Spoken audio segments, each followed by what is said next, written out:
Good evening, everyone, and thank you for joining us. My name is Andrew Outen, the Historical Programs Manager for the American Revolution Institute of the Society of the Cincinnati, and I'm delighted to welcome you to tonight's virtual lecture. The American Revolution Institute promotes knowledge and appreciation for the achievement of American independence, fulfilling the aim of the Continental Army officers who founded the Society of the Cincinnati in 1783 to perpetuate the memory of that vast event.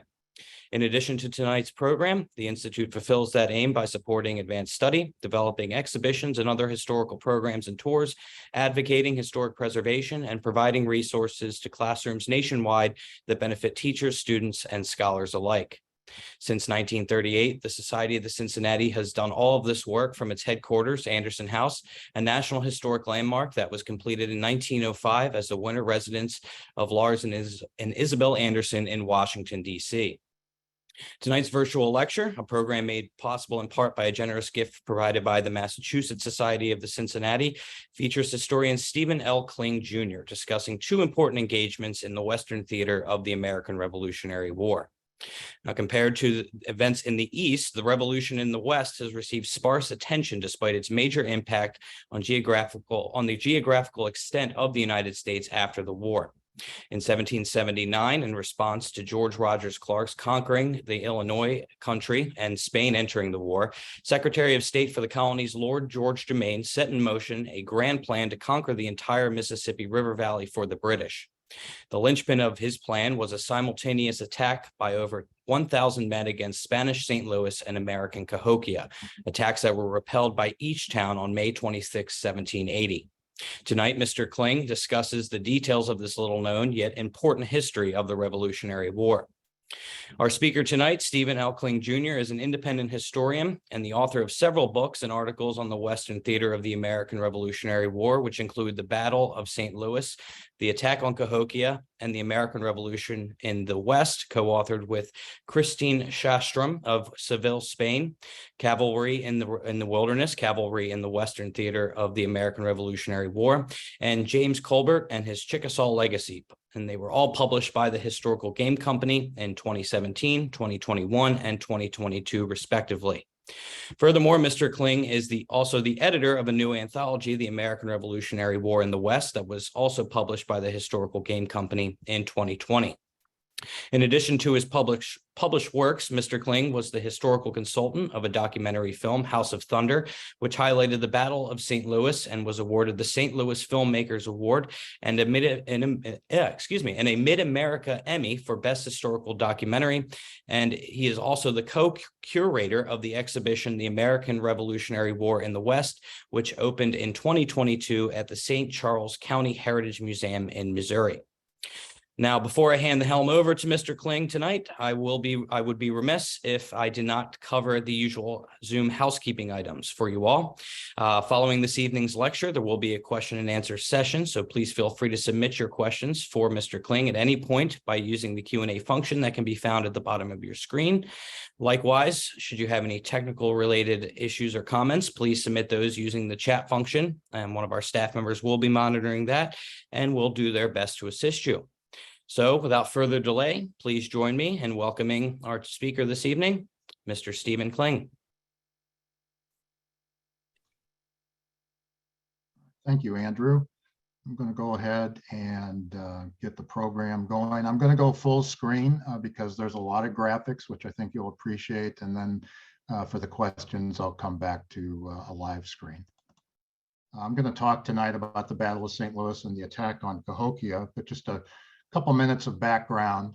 I had studied this history for probably over 35 years and started writing about it in 2014. I teamed up with a good friend now from Spain, Kristine Sjostrom. We've collaborated on a number of projects and did the Battle of St. Louis, the attack on Cahokia, and the American Revolutionary War in the West, which was released and published in 2017.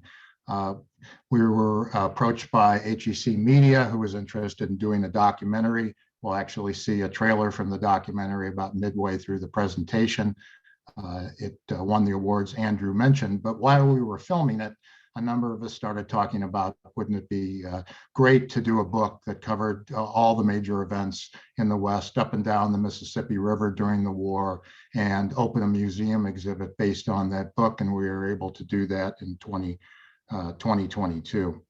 So for a long time, this history was in serious doubt whether the battles actually ever happened. And in fact, a very distinguished author, J. Thomas Scharf, published a history of St. Louis City and County, which is extremely valuable. He was a very detailed historian. He went through the church records, the real estate records, but he came to the conclusion that the popular account of the attacks of 1780 is mainly an issue of ingenious fictions fabricated by creative imaginations during 50 years of oral traditions.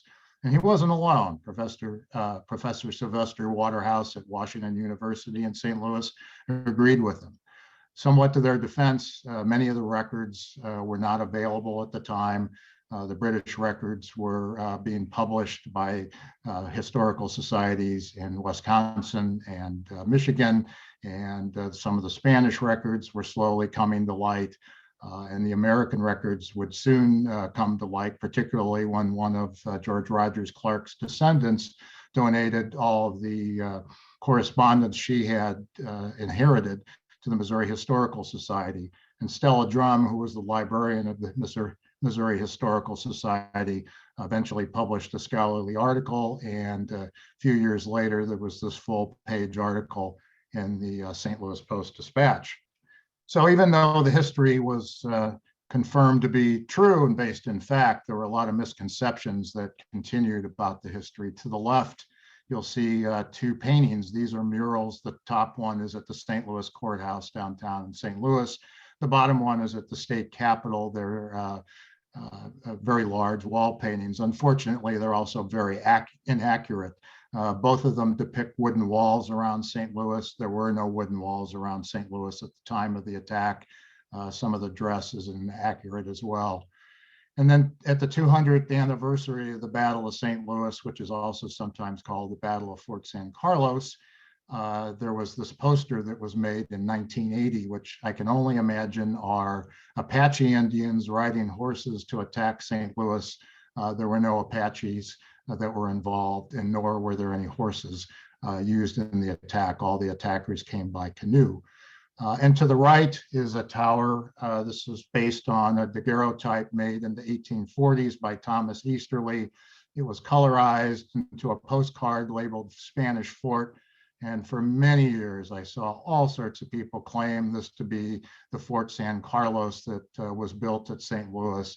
It's not. It's Anton Roy's windmill. It was built 17 years after the battle, and it was approved by the Spanish engineers at the time as being no threat to St. Louis. So a little geography might be helpful for those of you who are not familiar with the area out here. Here's a map depicting the North America at the time of the outbreak of the American Revolution. The red areas are the British areas. Of course, you can see the 13 colonies. The yellow areas are the areas owned by Spain, and Louisiana in particular was a recent acquisition after the 7 Years' War from France. But you'll see a number of towns on there that are going to come into play in the presentation. Michilimackinac, Detroit, these were British outposts, Prairie du Chien, Cahokia, Kaskaskia, Natchez, and then on the Spanish side, St. Louis, St. Genevieve, and New Orleans. There certainly were others, but these were some of the main settlements at the time. Now, the war in the West actually started early, but it started in a very secret fashion. The Spanish, in addition to the French, decided to aid the Americans in their rebellion. And in 1776, 9,000 pounds of gunpowder traded hands to American agents in New Orleans and was shipped up the Mississippi River, across the Ohio River, all the way to Fort Pitt. This was under the first governor at the time, Luis de Gonzaga, who's pictured there in the upper right. He was soon to be succeeded by Bernardo de Galvez as the new governor of Louisiana. Galvez took an even more aggressive tack, authorizing local Spanish traders to actually ferry goods up the river for the American cause. And in 1777 alone, over $70,000 worth of supplies, including an awful lot of uniform cloth, went through New Orleans to the Americans. War came to the West in a serious way in 1778. George Rogers Clark was authorized by Governor Patrick Henry of Virginia to undertake a secret mission to conquer what was referred to then as the British Illinois country. It's approximately southern Indiana and southern Illinois. British regulars had been removed from the area in 1775. It had been a staging area for British Native American allies to attack some of the new settlements in the Kentucky and Ohio area. So the secret mission was authorized. He raised several companies of men. They departed down the Ohio River, landed just shy of the Mississippi River, and went across country hoping to surprise Kaskaskia. On the way, they ran into a group of hunters led by a man named John Duff. John Duff led them to Kaskaskia in the middle of the night, and they were able to capture it easily, including the British lieutenant governor there.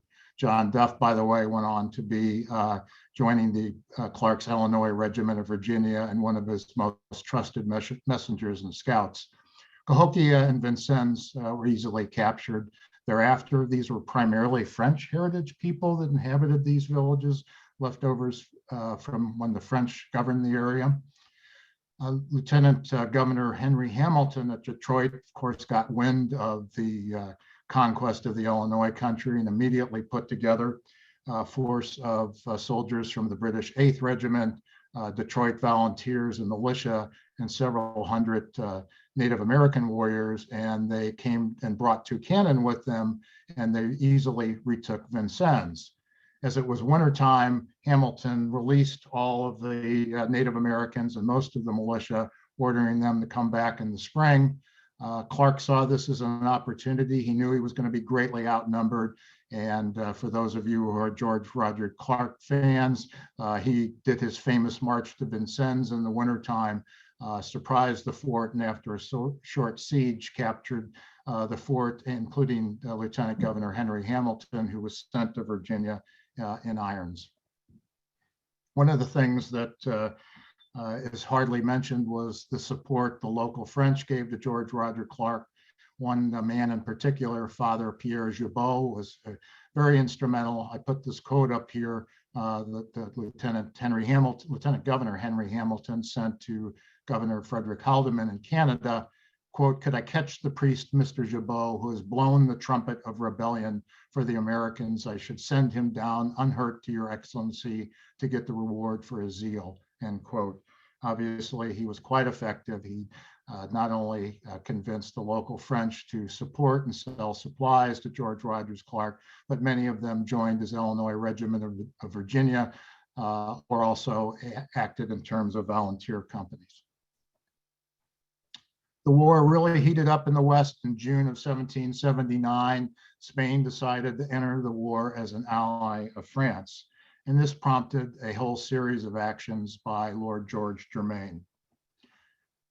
To the south, Lord George Germain sent a letter to General Campbell, who was stationed at Pensacola.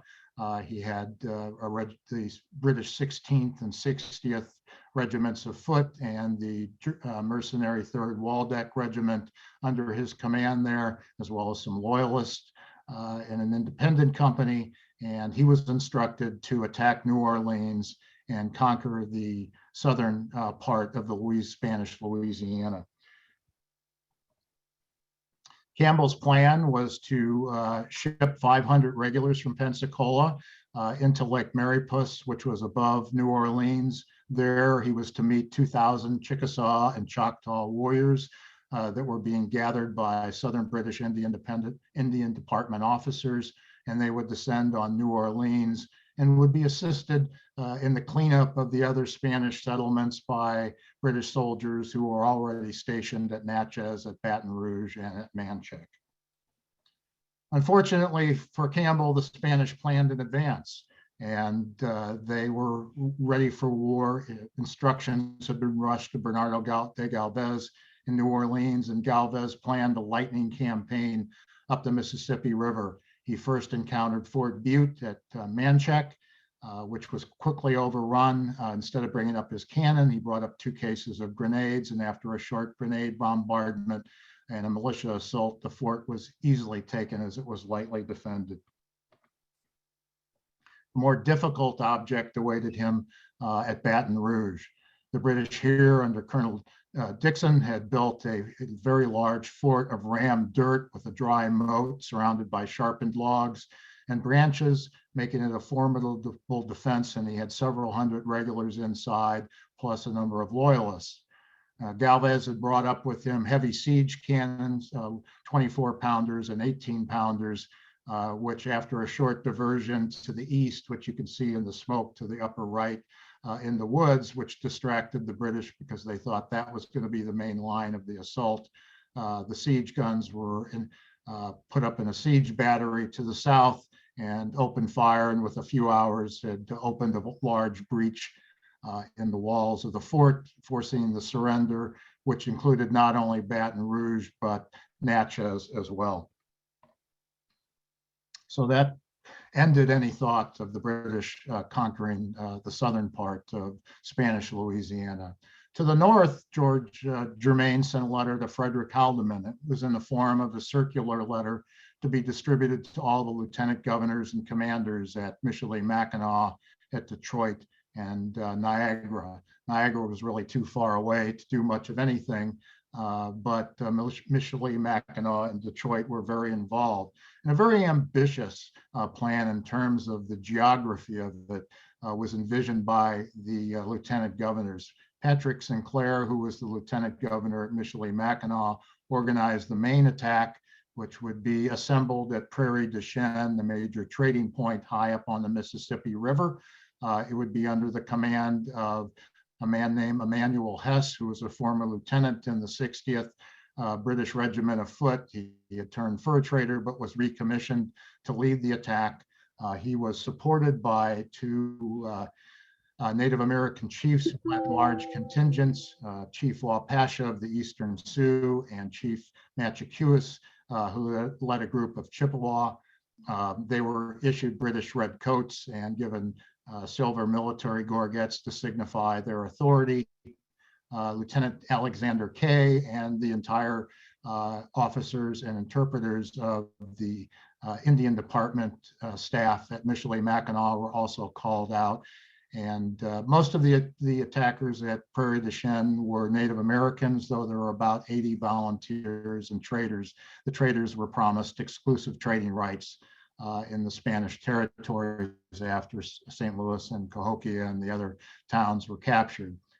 That main attack was to be seconded by another force under Charles de Langlade, a former French Indian fighter who had turned, who is now working for the British in the British Indian Department. He was to lead a group of volunteers and Ottawa warriors down the Illinois River to join up with the main force at St. Louis and Cahokia. From Detroit, the series of what I call diversionary attacks were orchestrated, though some of them were intended to take territory if the opportunity arose. Attacks were sent towards Vincennes and towards present-day Louisville. And then another force was sent to harass settlements at Fort Pitt to pin down any reinforcements from coming down the Ohio River. Now, the main force, like I said, was gathered at Prairie du Chien. They would travel down the river by canoe. There were about 800 men that were gathered at the onset. They stopped at the main village of the Sac and Fox and coerced the Sac and Fox in supplying another 200 men. So there were about 1,000 men all told that descended the Mississippi River towards St. Louis and Cahokia.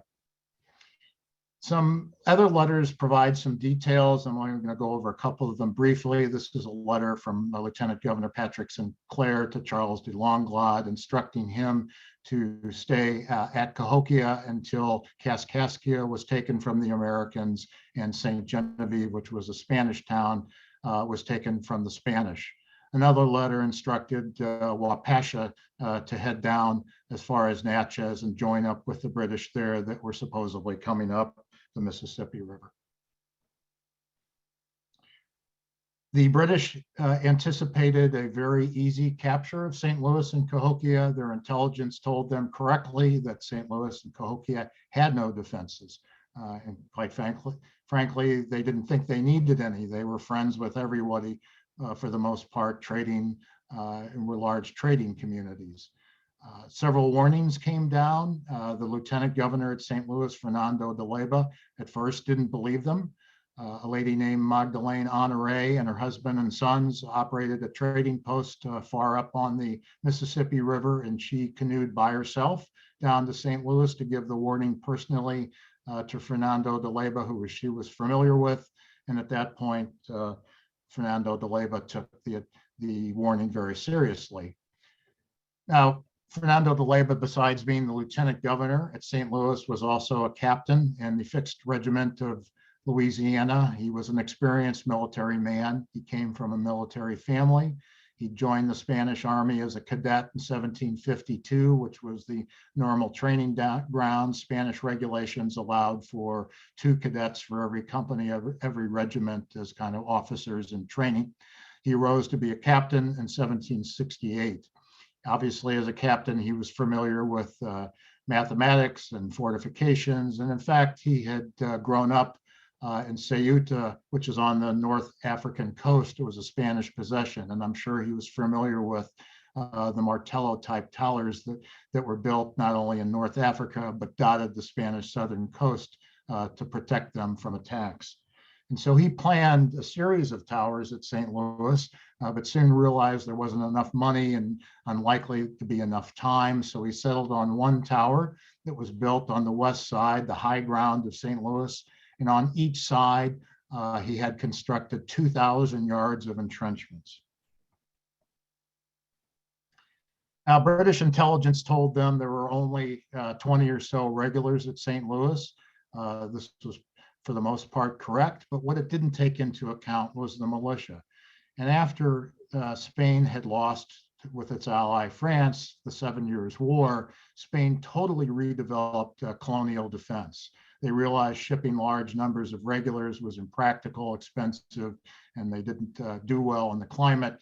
So defense would now be centered on several what they would call fixed regiments, and these would be supported by militia who would be trained every Sunday after Mass, given the basics of wheeling and firing, and be capable of offensive versus, in addition to defensive operations. And in fact, the Louisiana militia, which grew to 17 companies, did in fact take part in several offensive operations. St. Louis had an infantry militia company, which had about 160 or so men, and it also had a cavalry company, which had 54 men. Fernando de Leyva knew, though, that those numbers of troops probably weren't enough, so he ordered up 60 militiamen and the handful of Spanish regulars that were at St. Genevieve, about 60 miles south of St. Louis. They were ordered to come up into Batu and to bring all of the swivel cannons they had with them. The British attack force arrived about 15 miles north of St. Louis on May 25th. They looked for signs of Charles de Langlade, found none. Langlade had actually been delayed. Friendly Western Potawatomi, who were friendly to the Americans and the Spanish, impeded his travels through their territory, so he was nowhere to be seen. Nonetheless, figuring that St. Louis was going to be an easy target, they prepared for the attack, and they sent out scouts to see if St. Louis was indeed as undefended as they expected. And this story comes to us from a lady named Elizabeth Barada Ortiz. She lived to be 106, but she was 14 at the time, and some of the prisoners that the British captured came back to St. Louis and told her the story that the scouts couldn't get close enough to St. Louis because all the inhabitants were out in the fields gathering strawberries and wildflowers because it was the feast of the Corpus Christi. So the scouts returned without any information, but the attack was planned for the following day. The attack started about 1 o'clock on May 26, 1780. The attackers landed a little north of St. Louis, planning to come through the woods. which they did, and burst through the woods to the north of St. Louis, despite the fact that the records show that St. Louis had cavalry pickets that were stationed to warn them of the attack, and other militia that were in canoes. The exact timing of the attack was a total surprise. A number of the inhabitants were out in the field hunting and taking care of their crops, and this is where quite a few casualties happened very early on in the attack. However, Fernando de Leyva had planned well. He had a number of experienced soldiers that were in the militia and also acted as officers who were leftovers from the French army who had stayed in this area after the French turnover of Spanish Louisiana. Many of them were corporals and sergeants in the militia companies, and a few were staff officers on Fernando de Leyva's staff. And they had planned that every single man had a spot along the entrenchment lines that they knew to run to at the very beginning. Later correspondence indicates that virtually every man, including all the free blacks and enslaved blacks, were given muskets and gunpowder for the defense. The warning finally rang out in terms of a cannon blast from the tower. The church bell rang, and a couple of boys ran through town shouting to arms, and every man ran to their appointed spot along the wall. Here's a panoramic of the attack. You can see the tower there on the middle left, gives you a kind of an idea of the scope. St. Louis was built in a sort of elongated fashion. It was built in the French style with large lots, vertical log houses. There were probably 20 or so stone houses. And you can see the entrenchment lines that ran from the tower connecting to the Mississippi River, the northern line being a little bit longer than the southern line of entrenchments. And the attackers came out from the north, and of course they were immediately surprised by the tower. Fernando de Leyva had hauled 5 cannon up from a dilapidated fort on the Missouri River and hoisted them up in the tower. And they greeted the attackers, which gave them considerable pause. They regrouped, they probed, looking for an opening or a weak spot along the defensive line. They didn't find any. They then engaged in a number of feints, trying to draw the attackers out. And when that didn't work, they actually tortured a few of the captives they had. This did, in fact, elicit a few of the militiamen asking for permission to sally out to try to rescue them. Leyva refused all those requests, knowing that that's exactly what the British attack force was expecting, and that they would pour through any weak line of the defense. The attack went on for about 2 hours.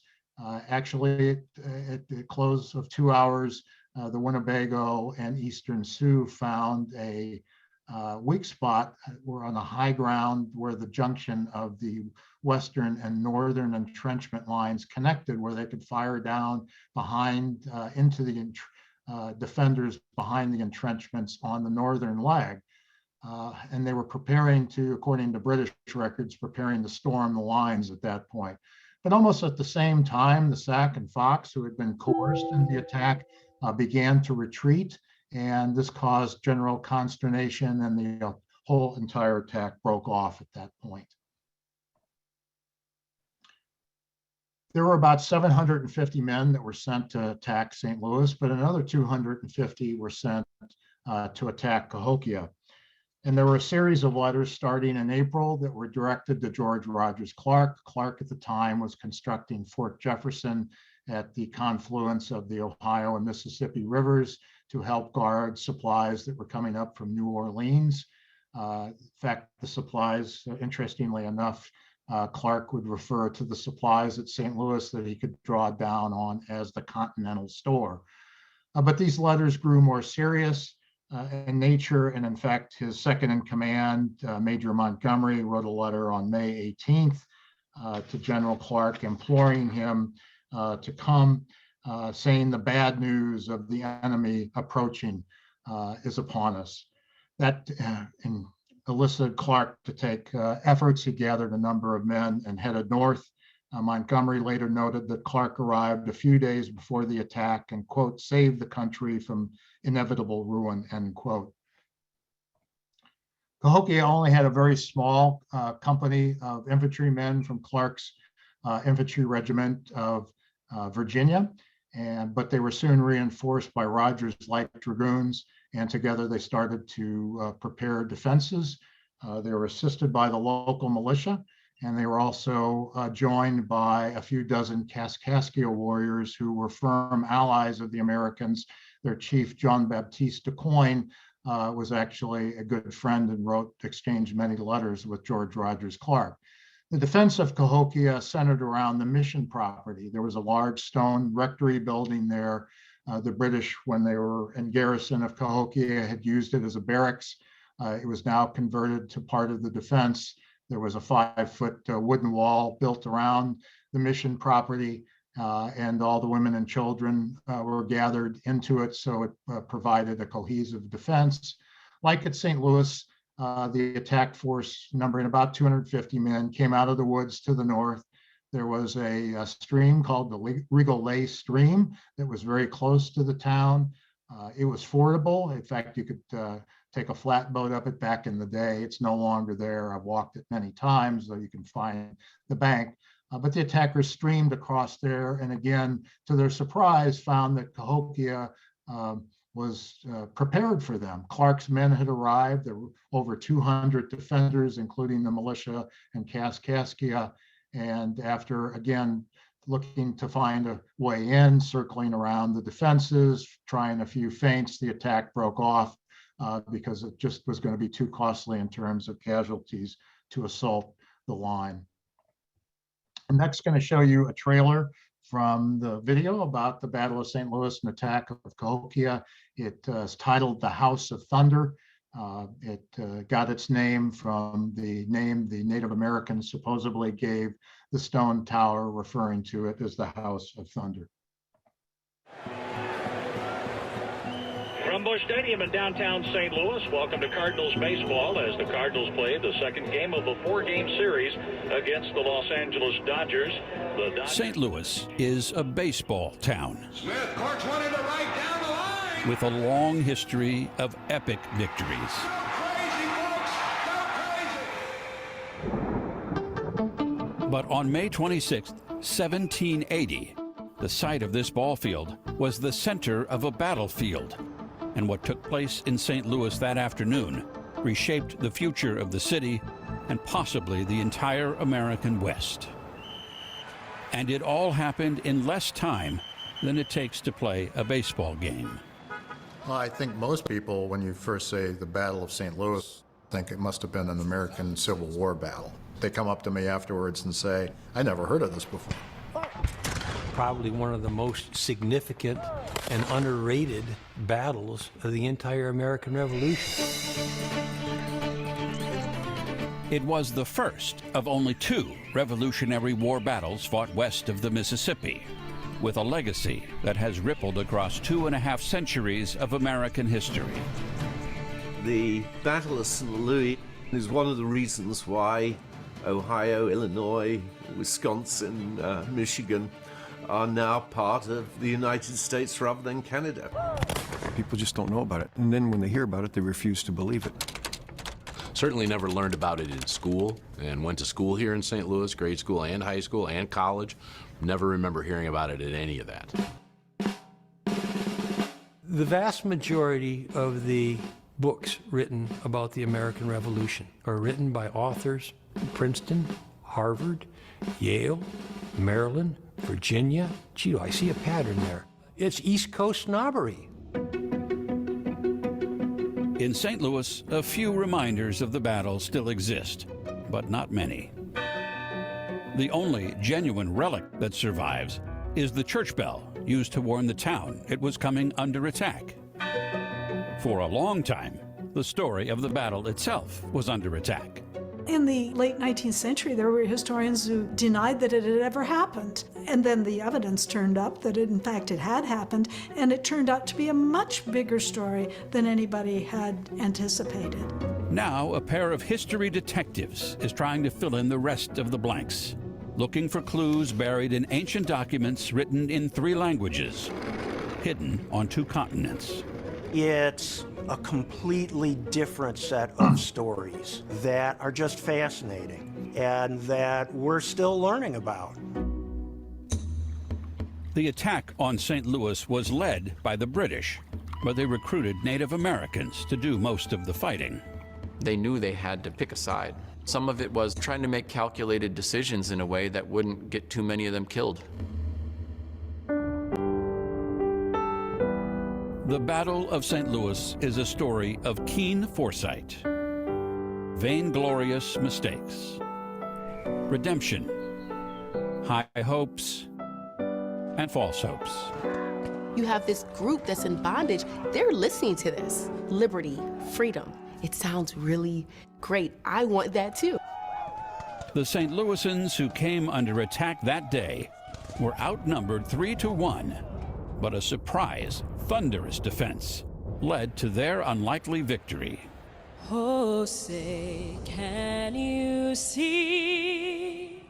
If St. Louis's ragtag militia had lost the fight at this spot on that day, today, these St. Louisans might be standing for the singing of God Save the Queen at a cricket match instead of a baseball game between St. Louis and Los Angeles, the visiting team from Mexico.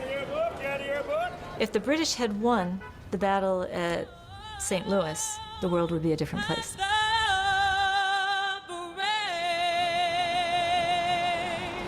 Had St. Louis fallen, maybe we'd still be having tea at 4 o'clock with our pinky in the air.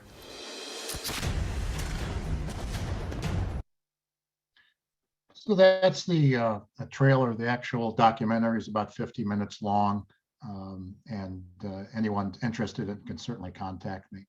So picking up, we were fortunate that the casualty list from the Battle of St. Louis actually survived. Kristine Sjostrom and I have spent considerable time trying to identify these people. The task made somewhat more difficult because the Spanish had a tendency to change the names from the French. So Laurent Reed would be Luis Rida, and it took some time to try to decipher it. There were 21 people that were killed at the battle, 7 wounded, and 71 that were captured. However, a lot of those that were captured along the Mississippi River before and after the attack, including Madame Honoré, the lady who warned St. Louis. Her husband and one of her sons were captured during the attack. Over at Cahokia, the casualties were listed as 5 killed and 4 captured. There was no mention of wounded, which I thought was rather odd. I went through the requisitions and vouchers and found a payment that was authorized to Surgeon Ray at Cahokia 2 days after the battle for a significant amount of money, which leads me to believe there were in fact some wounded. A few days after the attack, both Cahokia and St. Louis sent out scouts to see if the British-led attackers had left. They had indeed left. They burnt crops and killed livestock on their way. They retreated up the Mississippi River and broke into a couple groups. The Spanish and the Americans got together and decided they would put together a joint pursuit force. It would be commanded by Major Montgomery.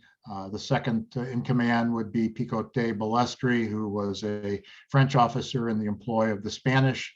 The Spanish provided 100 militia. Almost all of them certainly were hunters, experienced woodsmen. And Montgomery, the American group, consisted of 225 men. Included in the attack force was both cavalry companies, Rogers Light Dragoons and the Spanish Militia Cavalry.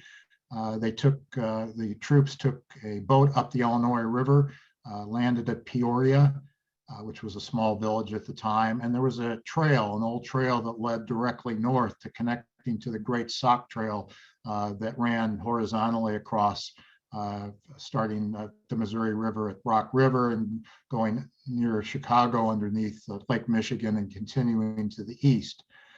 The men all traveled up to the Great Sock Trail, and at that point, the cavalry headed east and the infantry headed west.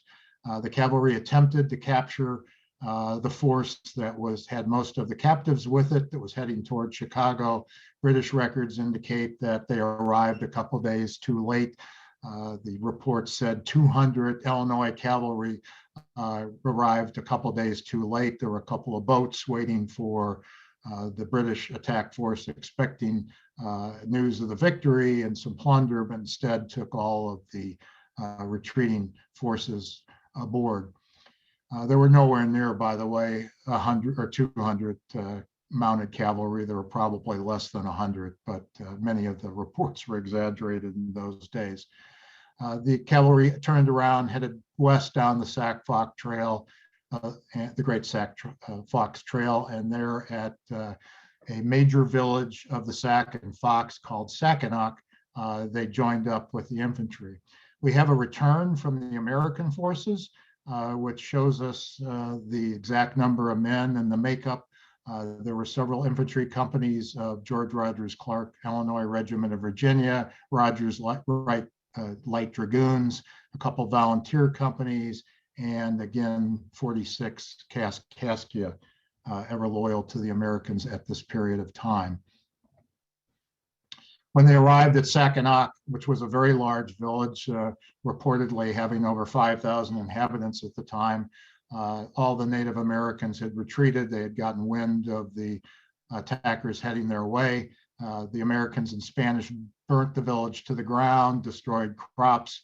They penned a note, if you see in the artwork there in the lower right, put it in a bottle and hung it from a tree saying, "We'll be back next year." A little psychological warfare. It worked. Several weeks later, the Sac and Fox chiefs came down to St. Louis, surrendered their British flags and their British peace medals, and within a short period of time were given Spanish flags and Spanish peace medals to signify their change of allegiance. Peace medals are an interesting topic all by themselves. Here's actually a specimen of a Spanish one and a British one showing the respective monarchs on them. This is from the museum exhibit. I'll talk briefly about at the end of the presentation. They were usually given with a fair amount of ceremony.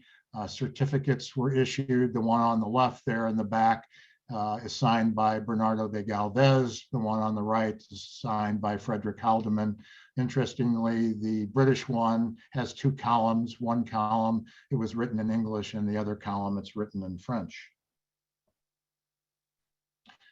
Both sides knew that another attack was likely. In fact, British Lieutenant Governor Patrick Sinclair embarrassingly wrote Governor Haldeman, giving him news of the failure of the attack, blaming just about everybody for the reasons for the failure, and stating that an attack the following year could not fail.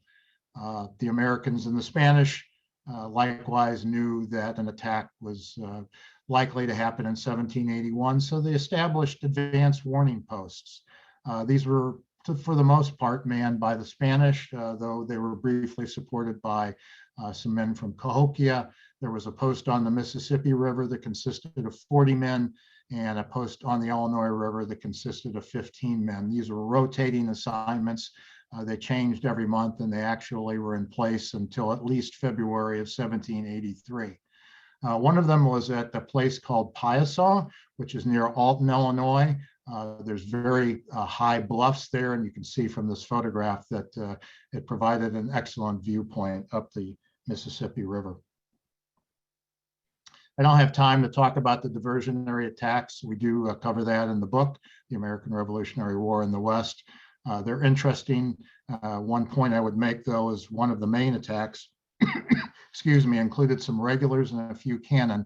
And it makes you wonder whether or not, if the St. Louis attack had done likewise, the result would have been any different. News of the British were stockpiling supplies at British Fort St. Joseph on the tip of Lake Michigan, reached both the Americans and the Spanish. The British Illinois country was kind of in a state of flux. Excuse me. George Rogers Clark had gathered most of the regular troops at Fort Jefferson, which he was building down near the Ohio River. So the Cahokians mounted their own force made up of volunteers, commissioned John Baptiste Hamlin to lead the attack. They timed their attack on British Fort St. Joseph, so most of the Northern British Indian Department officers, traders, and even the Eastern Potawatomi were away from the fort, captured all the supplies, loaded them on 50 pack horses, and headed down the Great Sauk Trail. However, the British were soon on their heels, together with all the fur traders who had lost some of their furs to the capture as well, and they cornered Hamlin's men near a place called Lapete Fort, captured and killed all of them, and brought the supplies back to Fort St. Joseph. Actually, news of these events were brought to St. Louis by the Western Potawatomi, who proposed to the new governor. Unfortunately, Fernando de Leyva had died shortly after the attack, Francisco Cruzat, that an attack be mounted against Fort St. Joseph, and that the Western Potawatomi would participate in return for receiving some of the captured goods. So an attack was mounted in the dead of winter. It consisted of 60 militiamen from St. Louis, 65 Western Potawatomi, and about 25 volunteers from Cahokia who wanted revenge. They marched up the Illinois River, were able to surprise the fort, captured all the supplies, most of which were distributed to the Western Potawatomi, burnt the fort, and actually planted the Spanish flag for 24 hours there, which led to some problems at the negotiation table a little later in the war. The war in the West, there are other things that happened that I won't have time to cover, but I just want to mention it wasn't over. Fort Jefferson was attacked multiple times by the Chickasaw, aided by some British Southern Indian Department officers. There was a Spanish fort at Arkansas Post that was attacked by a group of loyalists in Chickasaw in 1783. So events in the West did continue. And of course, peace happened in 1783, which brought an end to the war. Very quickly, I just want to show you a few slides. As I mentioned, there is a museum exhibit that opened that was based on the book in St. Charles, Missouri. It's aptly named American Revolutionary War in the West, and a number of the book authors participated in putting it together. It was professionally done by Riggs Ward, the museum consultants out of Virginia, who did a great job. And I'm just going to scroll through these quickly, but there's over 42 uniform and costume mannequins, over 100 artifacts, artwork, AV video screens with further information, and even some dioramas.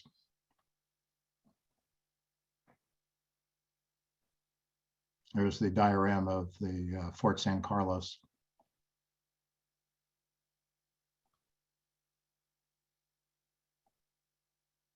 A number of people aided in this. Professor Karstens, who is the expert on Fort Jefferson, gave us some of his archaeological digs to put in the exhibit. So there are a number of interesting things for those of you that like this type of history. So Andrew, I'm going to stop the share, and I'll be happy to take any questions at this point. Very good. Thank you very much. We do have a number of questions, so I am going to I've sifted through some of them, but I'm gonna throw you a softball here and ask you, in your opinion, the common theme was throughout your presentation that this battle is virtually unheard of to a lot of Americans in the history books, growing up, their education. In your opinion, why is that? Why do you think so? Well, I think there are a couple of reasons. One, because for a long time, it was just a matter of oral traditions.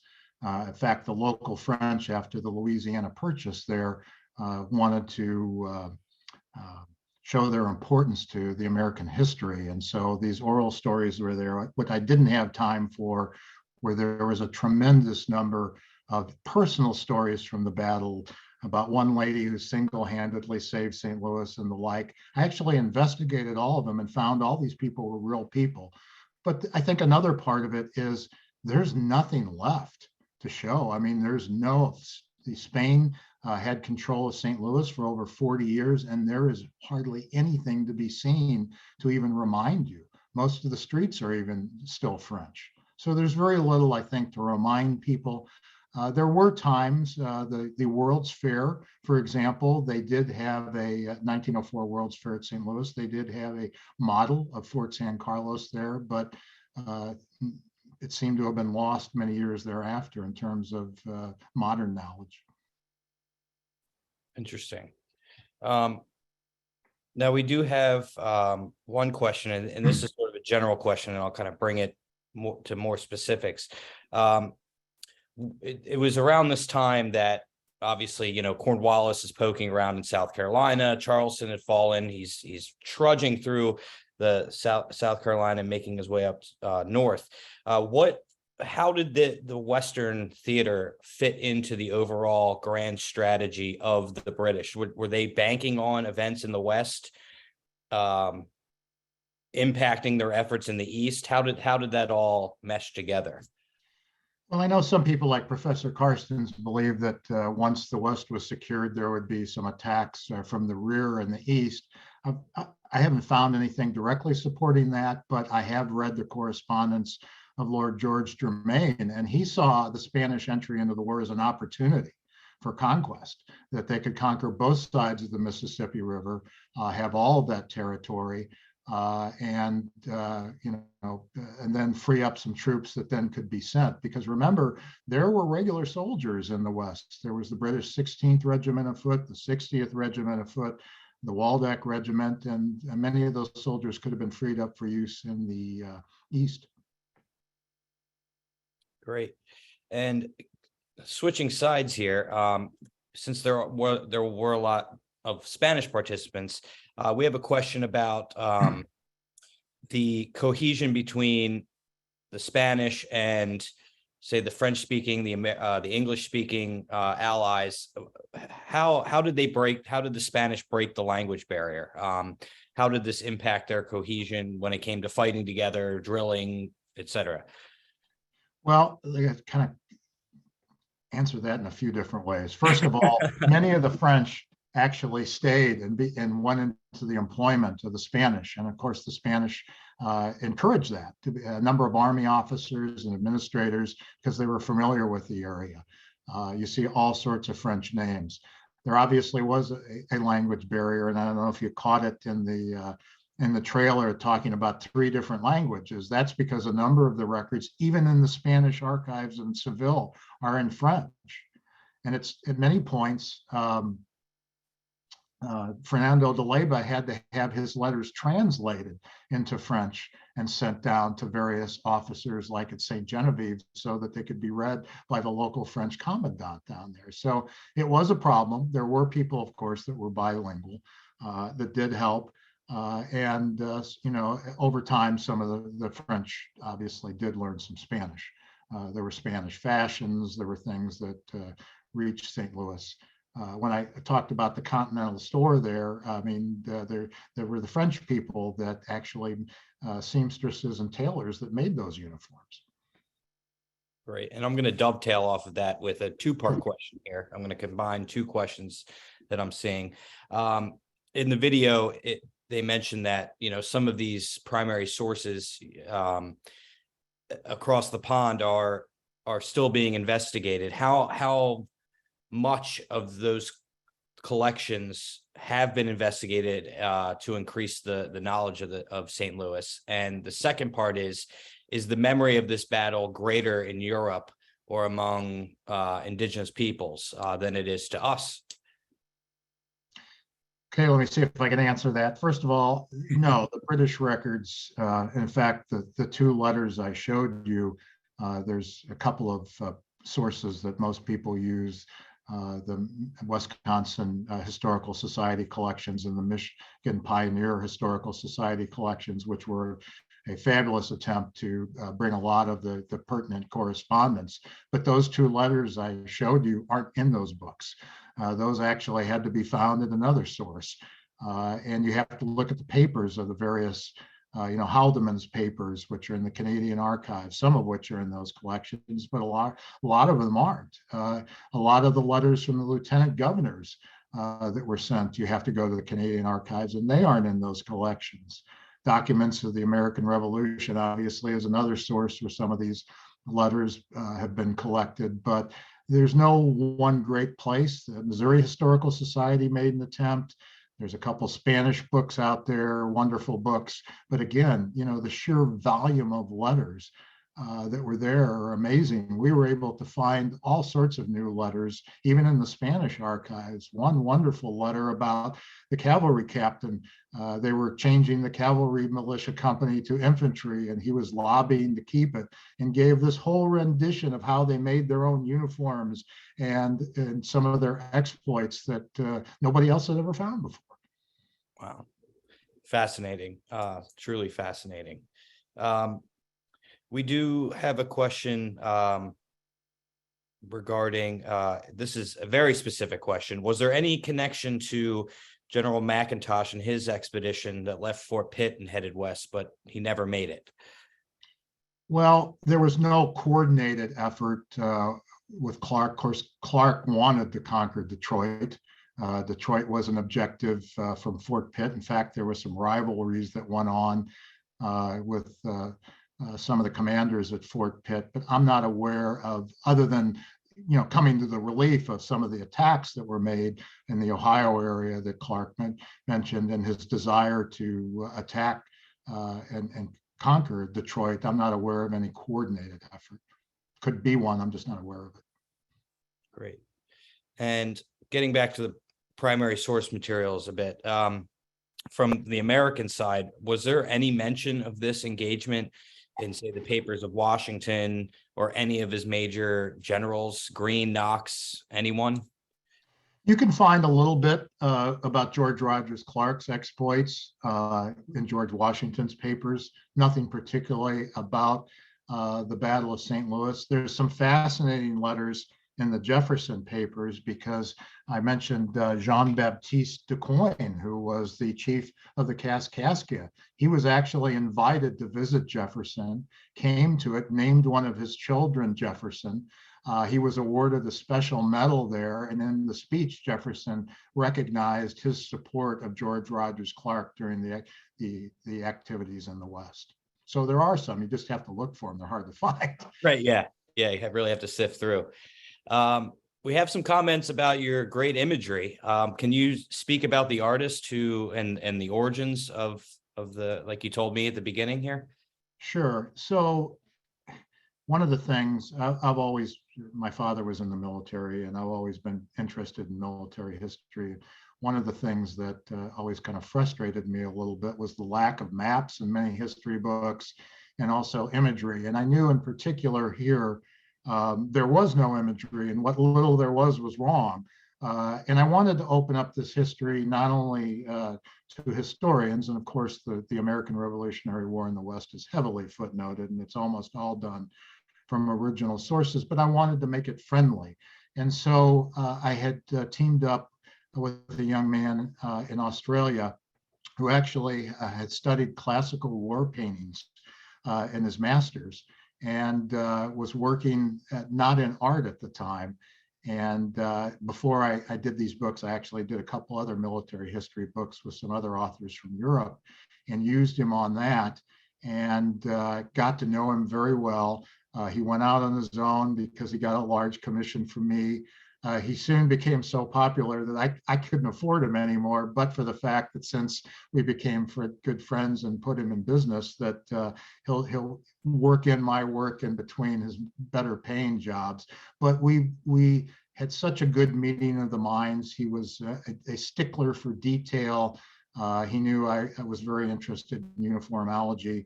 And as I mentioned to Andrew before we started, he paints digitally. So he could actually fix something on the screen and go back and paint it. And just an amazing, talented man. I mean, the whole digital thing just is mind-boggling in its own way. But yeah, your graphics were amazing tonight. And we have a few inquiries about the documentary and the museum exhibition as well. One, where can they find the documentary, and can you give us a little bit more information, hours, specific locations of the museum, and how long it'll be open for? Yeah, right now the DVD and the book can either be purchased from my publishing company, which is at www.thgc THGCpublishing.com. If you Google me, it'll probably turn up. Or they can be purchased at the museum itself. The museum is in St. Charles County. It's just across the river from St. Louis. The museum is open. The hours are a little strange. It's open Wednesday through Sunday, 10 o'clock to 5 o'clock, except on Sunday, it's open from 12 to 5. It's one of those exhibits that, you know, if you're marginally interested, you could go through in a half an hour. However, we jam-packed it with information, particularly on the AV screen. So people have spent 4 and 5 hours there, or they've come back 2 and 3 different times. Great. And your book, where can they find the book as well? I Oh, forgot. same place. It's right now. You can get it at www.THGC Publishing or at the museum itself. We've got it all set up for a square purchase. It's very easy to purchase the DVD and the book, or any of the other books that we wrote about the American Revolutionary War in the West. Great. And we do have one question. Actually, this came up a couple times because a few people from St. Louis are on here, or who have grown up in St. Louis. They're implying that the old name used to be the Battle of Fort St. Carlos, and now it is the Battle of St. Louis. Is there a reason for the change? Well, first of all, Fort San Carlos was the tower itself was christened on April 17, 1780, when the first stone went in. And it was actually christened Fort Charlet. The name later was changed to San Carlos, the patron saint. But the name was actually given to the stone tower itself. I, quite frankly, knew that if I published a book called The Battle of Fort San Carlos, no one would have any idea what I was talking about. Most people here do talk about it as the Battle of St. Louis. There were several other forts in Louisiana that were named Fort Carlos or San Carlos or Carlos III. So it would be very, very confusing. I mean, Carlos was the king of Spain, so many, many forts were named after him. Sure.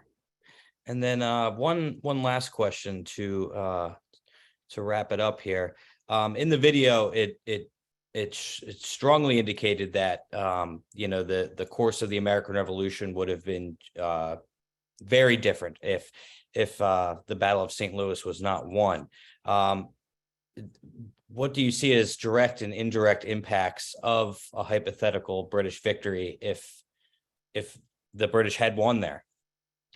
Well, obviously, as I mentioned, the designs were to capture the entire Mississippi River Valley. So at least the conclusion you could make that it would be a second Canada. Obviously, anyone who follows the negotiations that went on and on and on at the peace table, even France didn't want America to be too big. And there was a lot of pushback about allowing the northwestern areas to be part of the United States because there was a concern that would be too strong. And even Spain, who supported the United States during the war by aiding war material, was opposed to it. And of course, they had their own designs on the lower part of the east side of the Louisiana territory. And that didn't get cleared up for many years after the war. Great. And I think that is a great place to wrap up. So I want to thank you very much, Stephen, for speaking for us tonight on this fascinating and often overlooked topic. I do see the chat is going crazy. Somebody posted the links to the museum. So if you are looking for a direct link to the museum, go ahead and take a look at that in the chat right now. And I can't thank you enough again. Everybody seems to be well versed on the Western theater, at least if one part of it tonight. So thank you very much. And I want to thank everybody out there in the virtual world for tuning in with us this evening and for your continued support of our mission. And we'll see you in a few weeks. So thank you again and enjoy the rest of your evenings. Take care.